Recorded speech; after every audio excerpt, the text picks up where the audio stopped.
মধ্যপ্রাচ্যে পৌঁছে গেছে মার্কিন স্পেশাল ফোর্সের তুখোর কমান্ডাররা। আর্মি রেঞ্জার্স, নেভি সিলস, আর এখন সেখানে অবস্থান করছে 50,000-এরও বেশি মার্কিন সৈন্য।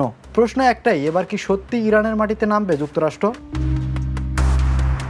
গত 28 ফেব্রুয়ারি আমেরিকা ও ইসরায়েল যৌথভাবে ইরানে বিমান হামলা শুরু করে।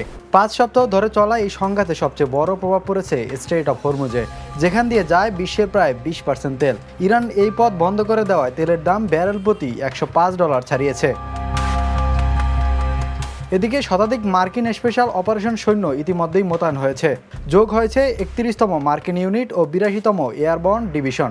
সম্ভাব্য 3টি লক্ষ্য: হরমুজ প্রণালী খুলে দেওয়া, খার্ক দ্বীপ দখল এবং ইরানের পারমাণবিক উপকরণ জব্দ। ডোনাল্ড ট্রাম্প এখনও চূড়ান্ত সিদ্ধান্ত দেননি। তিনি সতর্ক করেছেন 6 এপ্রিলের মধ্যে প্রণালী না খুললে বড় হামলা হতে পারে। অন্যদিকে ইরানও হুঁশিয়ারি দিয়েছে মার্কিন বাহিনী নামলে কঠিন জবাব দেবে। সব মিলিয়ে পরিস্থিতি দ্রুত উত্তপ্ত হচ্ছে, আর বিশ্ব তাকিয়ে আছে যুদ্ধে কি নতুন মোড় নিতে যাচ্ছে। Imran Hossain, the news.